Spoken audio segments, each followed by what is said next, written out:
and welcome to Horror Rewind. This is Kelly Florence. And I'm Meg Hofdahl. And this week we're talking about The Silence of the Lambs.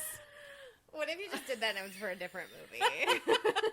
This is what I do now. She's just eating a big bowl of spaghetti. I've got my denture was slipping.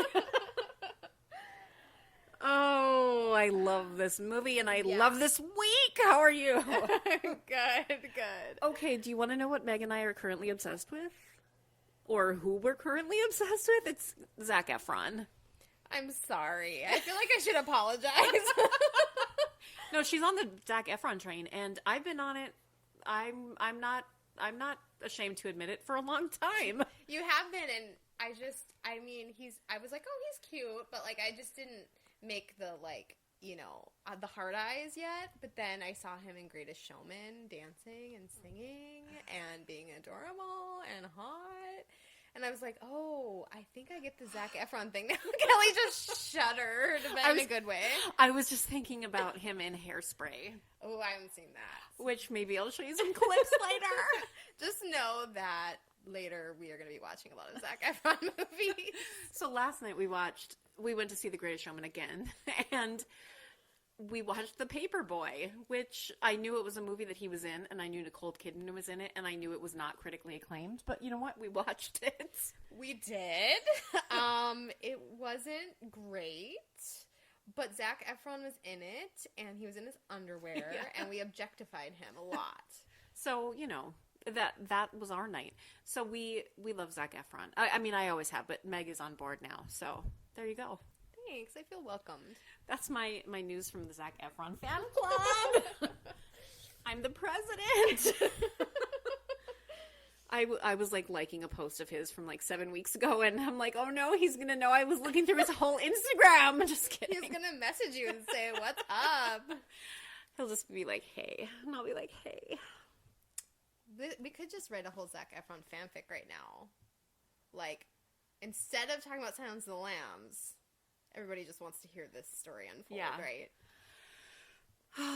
Okay, you need to write a part specifically for him in one of your upcoming, made for TV or movies, and then he just has to be cast.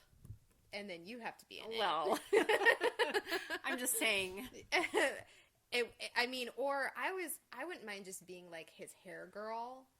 We just have to fix his hair. Yeah. His hair needs fixing. Yeah, of course. Or I need to brush this lint off his bicep. I feel like this is really undercutting everything we're about to say about Silence of the Lambs. Speaking of serial killers, he's going to be playing Ted Bundy, so it'll be interesting to see him portray this kind of role, because we just saw him play such an upbeat, happy sort of guy, and now he'll be a killer. A killer Republican. Oh, he's a Republican? Yeah. Well. That's worse. Just kidding. I'm a big true crime fan, as you guys know. So, and I was telling Kelly last night about the book Stranger Beside Me about Ted Bundy that I love, so I'm very excited. And I just read an article saying that Anne Rule, that's her name, right, who wrote that, her character has not been cast in the movie yet, but that her character is probably going to be in the movie. Oh, I hope so. That's awesome. I love her. That's cool. So yay. Okay. On to Silence of the Lambs. I have told this story probably 3 times already in the podcast, but I'm going to tell it again. I saw this in the theater. My friend's sister's boyfriend bought tickets for it for us because we were not 18 and it was rated R, and they bought tickets to that wolf movie, but instead went and had sex in their car. Wow, a lot of innocence was lost that day, I feel like. But, I was naive. I look back on it now and I know that that's what they did, but I didn't know then. Well, sure. When did you see this? I didn't see it in the theater, but I saw it when I was quite young. And, Kelly's chihuahua is growling. No, he's snoring. Oh, he's snoring. Oh. Yeah, I saw it probably when I was about 7 or 8. And wow. Yeah. Put it up here. That's a long-haired chihuahua snoring.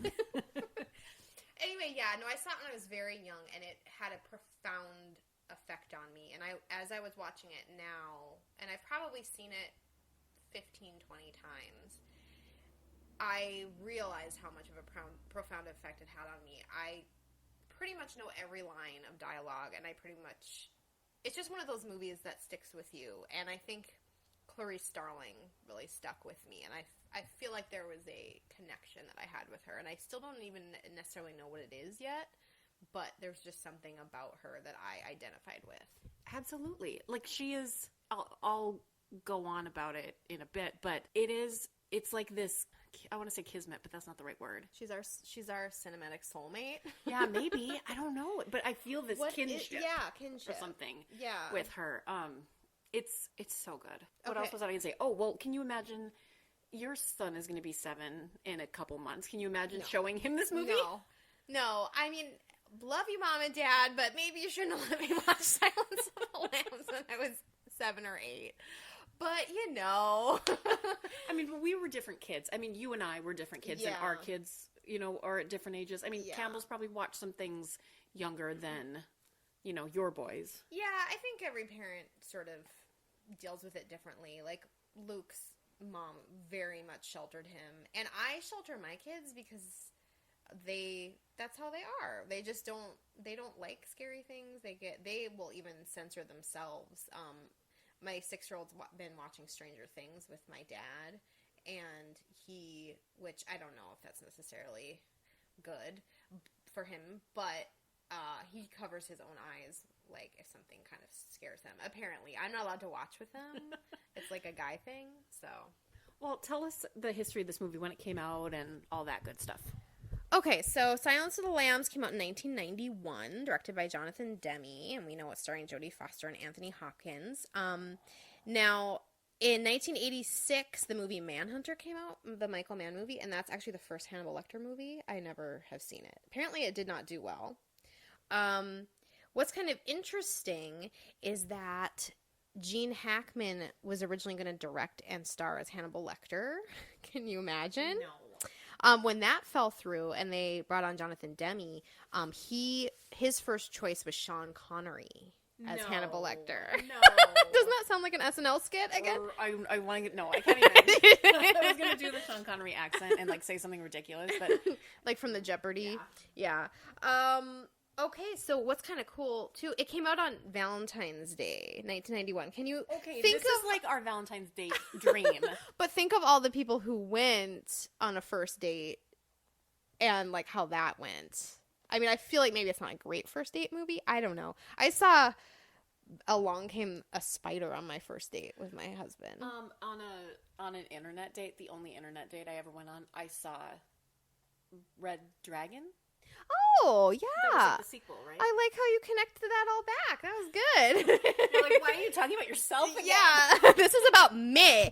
Anyway, it is only the third film, the other two being It Happened One Night and One Flew Over the Cuckoo's Nest, to win Academy Awards in Best Picture, Best Actor, Best Actress, and Best Director and Adapted Screenplay. Holy crap. Yeah. And at the time, it was the first Best Picture winner widely considered to be a horror film, which is great to talk about right now because we have 2 horror films nominated for Best Picture this year, which is kind of cool, which makes me almost care about the Academy Awards a little bit. Get Out and Shape of Water. And also what's kind of cool, I heard at Trivia Night the other night when I was at a restaurant, is that Get Out and Silence of the Lambs are the only 2 movies that came out in February to be nominated for Best Picture. That's amazing. Which is kind of crazy. Yeah, and they were both horror movies. So that's kind of cool. So, oh yes, Red Dragon came out in 2002. Hannibal Rising, I don't think did I see that? That came out in 2007. I haven't seen it. I don't think I have. We both had kids that year, so we must have been Oh busy. yeah, we both gave birth in 2007. Okay. It's based on the 1988 novel by Thomas Harris. Have you read it? No. I read it, and I read it when I was probably 14, and at the time, I was like, the movie's way better, which rarely happens, but I felt like the movie was just plain better. Apparently Jodie Foster had just won an Academy Award right before she made this movie, for The Accused, but apparently she wasn't the first choice. Michelle Pfeiffer turned it down. And, I think she regrets that, probably. So, okay, that's kind of like the background of it. It's 95% fresh on Rotten Tomatoes. So there's some, sticklers out there, I guess, who didn't think it was good. But it's obviously just an iconic film, and it's been on a million lists, considered the best movies of all time. So, all right, so that's kind of the background, and now you know our background into it. So, what do you think about the? Let's just start with the plot itself. All right, I love this premise, and maybe it's because, but it's not because I love this before the X-Files existed. But I love this FBI, like she's still training, she's not quite an agent, and they're going to send her in because she's a female specifically, but she's strong and badass, and she reminds me of Scully, and I think Scully was kind of based on her, right? Yeah, they say that she was based on her, yeah. But I just, and these crimes, and it's so scary, and it feels like it could happen. And Hannibal Lecter to me is like if Sherlock Holmes was a serial killer, because he's that clever and that quick and that good. Have you read anything about comparing him with Sherlock or not? No, but that makes sense because everything is like for instance, when he's like, you have to look inside yourself. That sounds like something Sherlock would do, like sort of these like little sort of puzzles or riddles. Yeah. So I think it's so fascinating. I can't remember the last time I watched it before this rewatch. I mean, I've seen it a million times, but it's like at this point in my life and this place, I was still blown away by how well it held up and how good it is. I just enjoyed watching it. Like, I was watching it and just like it had that feeling, that nostalgia, but also, yeah, I don't know how long it's been since I watched it, but what a wonderful movie. Like, yeah. And here's the thing. It's not perfect. I know that you could argue, there are a few things about it that I don't like. But overall, I think it is iconic for a reason. And a big part of that is kind of what I was talking about last week with why I didn't like Before I Wake, starring Kate Bosworth. This is like the example of if you have an actress that has this amazing performance, it can sell anything. And Jodie Foster just, like, yes, Hannibal Lecter is amazing, but Jodie Foster to me just carries this entire movie with her vulnerability. Like, it's this balance of vulnerability, but wanting to be tough, wanting to sort of strip away some of that femininity. It's her. She just blows me away with how good of a performance it is. Something too, I mean, think about how many movies, like, you've seen a million times, and you can sort of, like, watch it or be on your phone at the same time. When I rewatched this movie a couple weeks ago, I hardly took notes. I was drawn into the movie the entire time. I didn't, like, check my phone once. How many movies can do that to you after you've seen them this many times? That's a good point. Yeah, that's a really good point. It draws you in. I noticed for the first time how sort of there were some really kind of cool straight on shots of people. Like, and then of course the music is a really big part of what sort of creates the tension. What do you think about the way she's sort of going through this world of men? She's navigating in this masculine world, and all of them are constantly reminding her that she's a woman, including her boss, who literally in front of her says, like, I don't want to discuss these things in front of a woman. Chilton at the asylum or the big prison treats her very differently than he would have treated a man. Do you think that by showing that that's important, or how do you think the director and the writer, what do you think their intent was by showing those things? I think they had the right intent of showing this woman in a man's world, quote unquote, and that she had to navigate her way through because of, in spite of that. she had to sort of stand up for herself because no one else was going to stand up for her. And like when they were going to do the autopsy or whatever it was, they were searching the body, and she had to tell all of those men to get out. She's got the good balance of using her feminine wiles when she knows that it will be to her advantage, like with the guard at the prison or the guy at the prison, but also being tough when she needs to. I just think it's so well balanced. And I think that as women, we watch that and we understand that dance that we have to do all the time.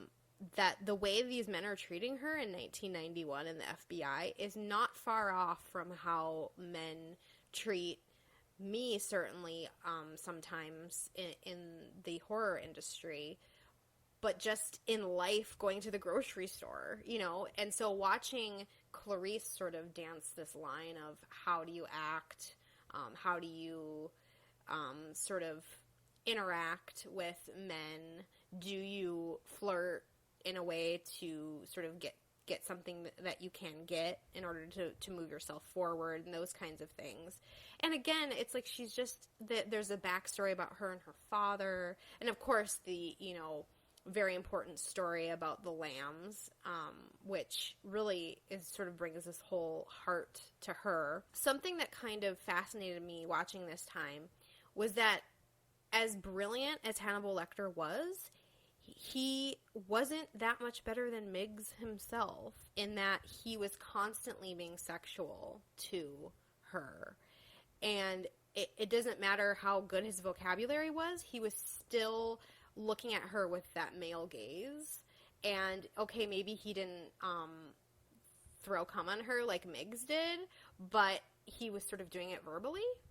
Yeah, that's a really good point. Speaking of that first scene when she's going to meet Hannibal, did you notice they did a point of view shot of her walking down the hallway? And then they, of course, turn the camera and show her actually walking down the hallway, but seeing it from her perspective and probably her height and everything, and turning the camera and looking into the cells, it was so effective. That's a good point. I didn't really bring that into my consciousness, but that's really, yeah, cool. And I love that. And it's that whole scene and them meeting and their dialogue, and it's so good. But, and also, great point.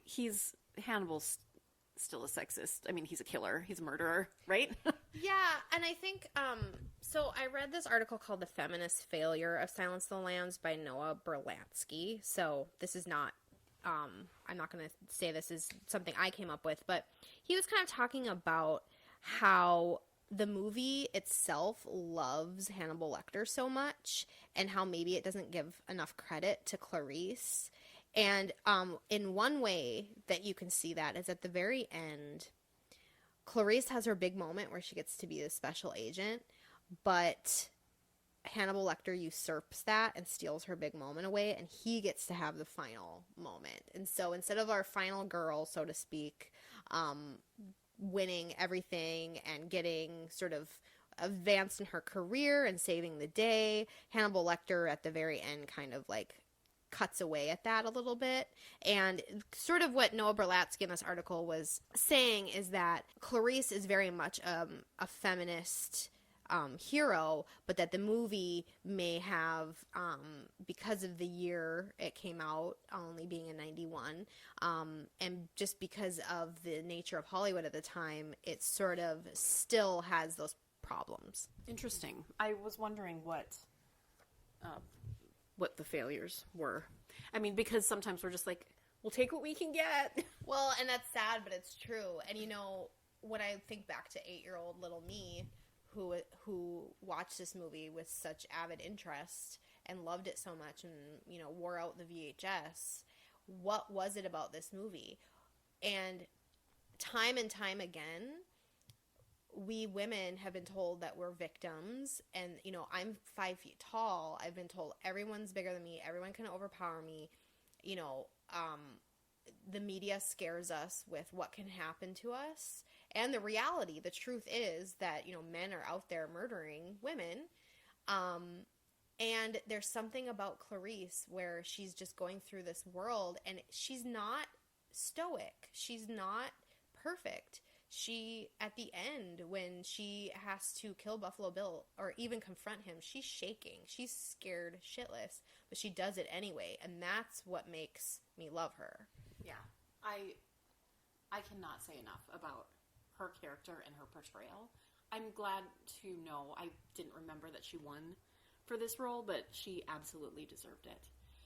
A couple of my favorite scenes, and scenes that always stick out in my memory, when Buffalo Bill kidnaps that woman because he's got his arm in a sling, and she helps him get the chair or whatever into his van.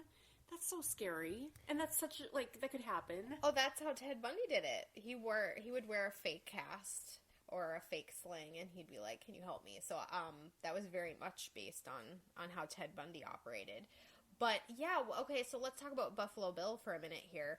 Something I thought that was kind of cool is that they made sure, even in 1991, to point out just because he was had some gender identity sort of crisis going on, that did not mean that made him a murderer. And I thought they did a good job of separating the two things and saying those, just because of one doesn't mean the other, you know. I thought so too. I was really surprised, actually. I didn't remember that they clearly stated that, and so that was good.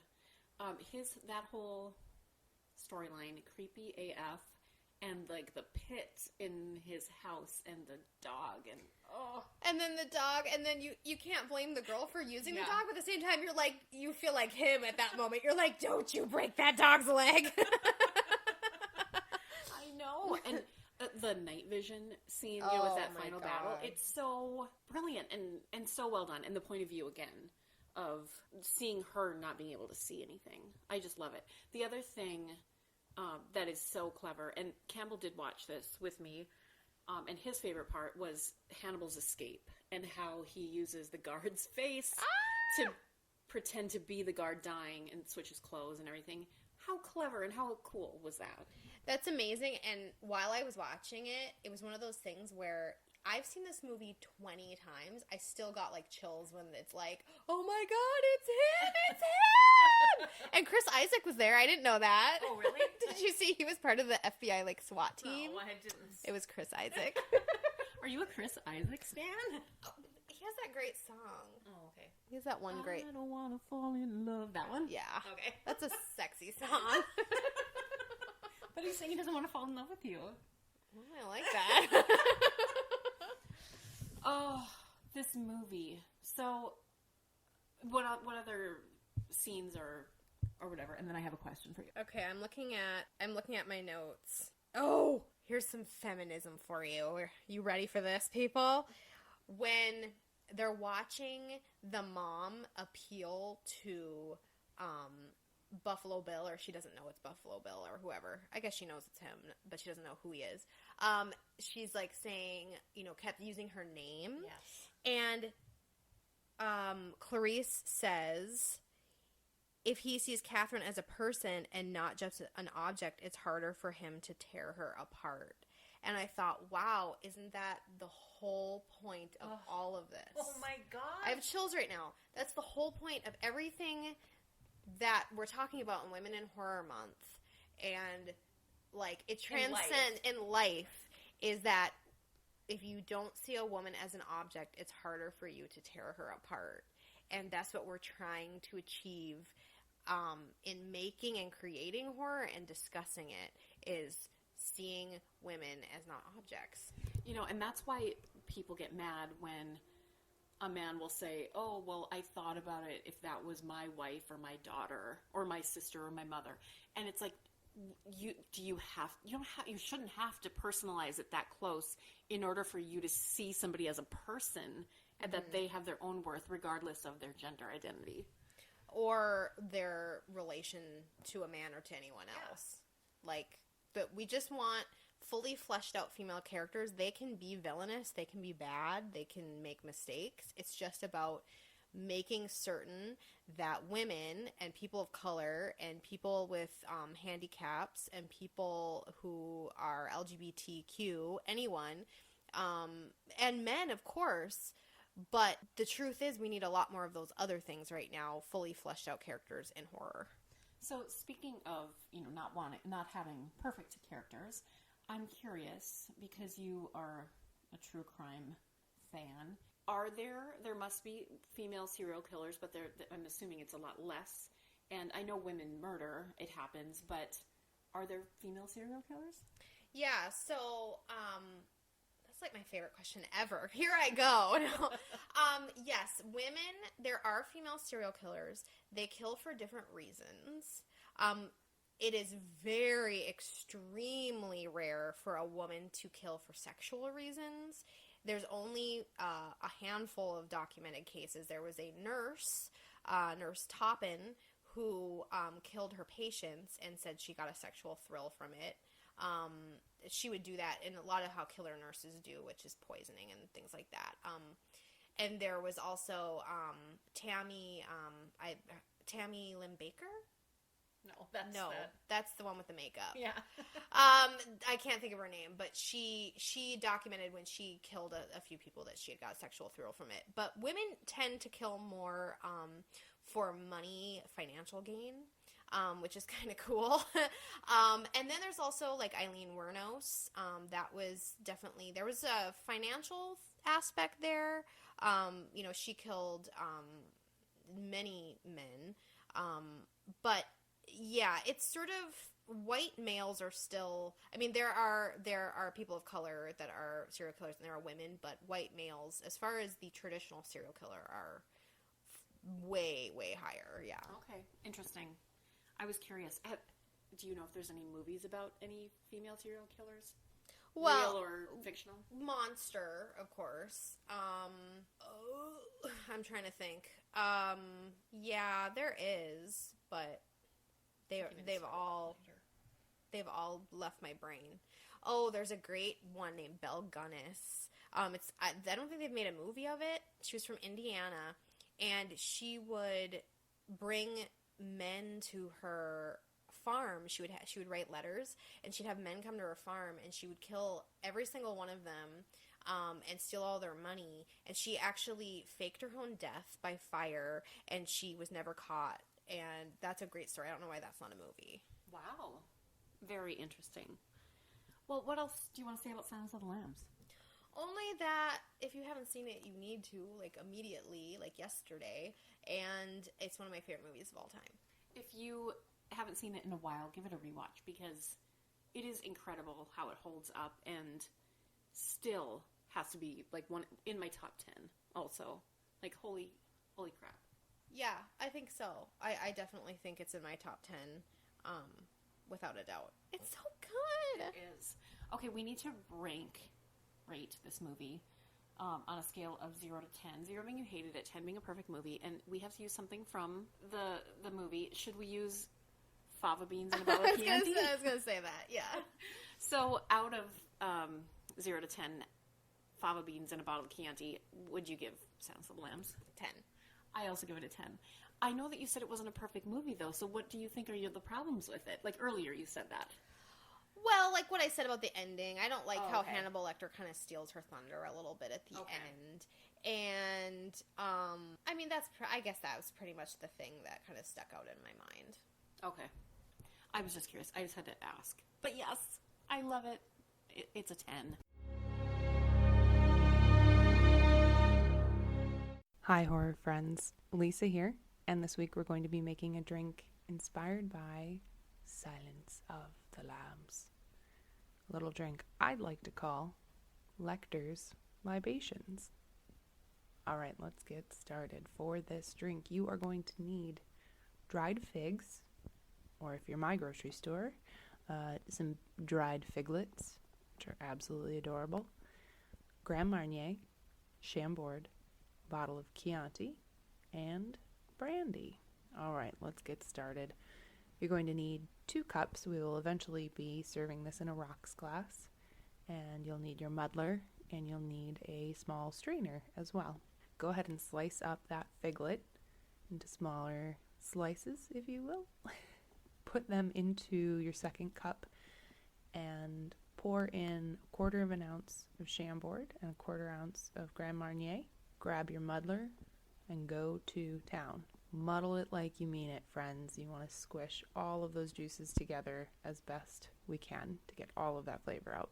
Once you feel you've done that, go ahead and put your strainer on top of your rocks glass and pour the contents from your first cup into or through that strainer, if you will.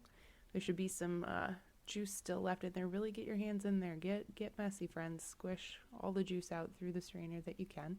And once you've done that, go ahead and take the strainer away. And then I'm going to have you add a 1/2 ounce of brandy. After that, fill the glass with ice, top with Chianti. Go ahead and give it a nice stir. And finally, you know we like to decorate a glass. Go ahead and grab a second piglet. Make yourself a nice little round wedge or a wheel. And set that on the side of your glass. And cheers, horror friends. Enjoy your Lecter's libations. It's time for our Women in Horror history for this month of February, which is Women in Horror Month. Today we're going to be talking about one of the most iconic characters in horror film history, which is the Bride of Frankenstein. Some history on the movie itself. It is considered a sequel to the 1931 movie Frankenstein, of course, and this movie came out in 1935. It was directed by James Whale and stars Boris Karloff as Frankenstein's monster and Elsa Lanchester, who played Mary Shelley and the monster's mate. It had a budget of $397,000 and took in $2 million at the box office. It's considered to be one of the movie sequels that actually lives up to or surpasses the original. Now we know that Frankenstein was based on Mary Shelley's original novel from 1818, and these characters also appear in The Bride of Frankenstein. The movie has a 100% rating on Rotten Tomatoes and has been added to the National Film Registry, having been deemed culturally, historically, or aesthetically significant. It's considered to be one of the finest of all Gothic horror movies, and it's in Time Magazine's all-time best 100 movies. There is a reboot of The Bride of Frankenstein planned in the Universal's Dark Universe, the Universal Monsters, and after The Mummy was released in 2017 and didn't do so well, they're putting it on hold a bit.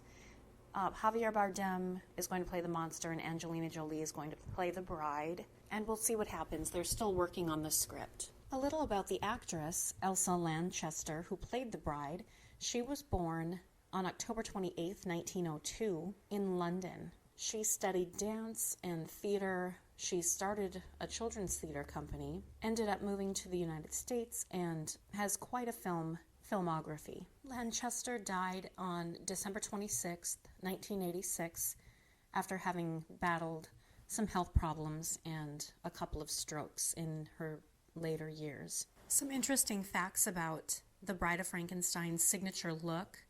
There was a Universal makeup artist named Jack Pierce, and he ended up doing the monster's makeup and making sure that he altered the design from the first movie so that the monster had some scars and effects from the fire at the end of the first movie. He also made sure to modify the makeup throughout the film so that it shows that his scars were healing. Now, James Whale, the director, and the makeup designer Jack Pierce worked closely together to make that bride's signature look.